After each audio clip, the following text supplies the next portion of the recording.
weekend and a little bit earlier this week, but I feel fine. I just don't have a voice, which is kind of hard when I am normally very vocal out there. So I would say other than that, not really, but it was definitely a little frustrating not being able to be as loud as I normally am. But other than that, I'm good.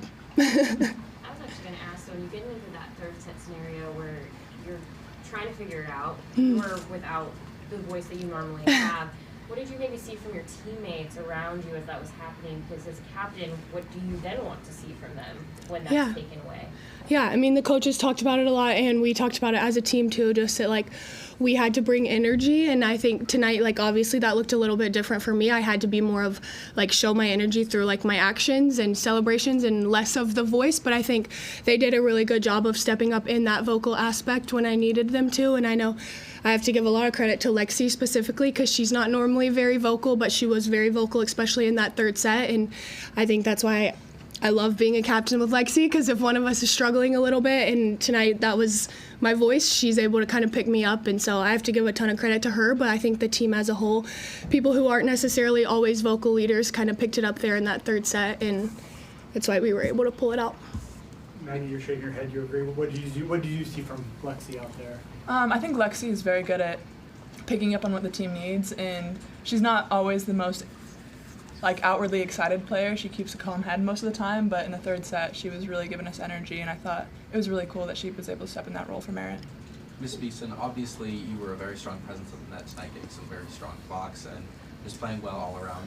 Looking ahead a little bit to tomorrow, there are some very strong arms on that Missouri team, especially Janet Demeray and Jordan Hyland. Defensively, how do you guys plan to prepare for a team with that much power? I mean, we've played a ton of teams this entire season with a ton of power, so I think tomorrow our focus will be just kind of like Coach said, playing Nebraska volleyball. And I mean, we play against those arms every day in our gym. We played against them all the way throughout the Big Ten, and so it'll just be about the discipline like Coach talked about and making sure that we're doing what we're supposed to do and we're playing Nebraska volleyball. But I would say that would definitely be our focus tomorrow. And they're going to bring their best shot just like Long Island did, and we know that, so we have to be ready for that. John, you guys have played in a lot of tough environments this year. Do you feel like your younger players handled the NCAA tournament atmosphere? There's always going to be nerves first game. I mean, we've had other matches like this first round. It's just different. Everything's different. The introductions are different. You know, it's a home match, but you know, it's not what we're normally used to, and so it's just we're playing a team. You know that. I mean, some of our players may not even know where Long Island is. You know, it's not in the Big Ten, so they, you know, I don't even know if they know. That'd be a great question for me to ask them. Like, where's Long Island? What state? I didn't. I had to ask. Yeah. See? So it's just a little unfamiliar. So so sometimes you got to win ugly. You're not going to play perfect for this tournament, and you just got to find a way to win 3 games by 2 points. Final questions? John, was your serving the weapon you wanted it to be? For the most part. But, you know, we served 7 aces, 6 errors. That's pretty good. We had them out of system a lot. We just didn't make them pay enough. That was with our blocking defense. We let them get out too many times. Maggie, what were they doing against the block to kind of neutralize it a little bit? And then how big was those back-to-back blocks you had of Harper in the third set?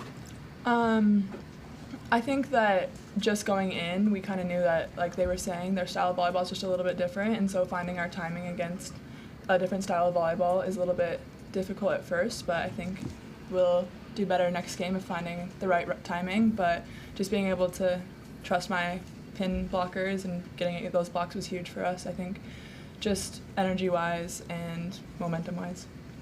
Coach Cook, tomorrow the Missouri team is a team that this program has faced 73 times, obviously old Big 12 rival, a team that you've coached against multiple times.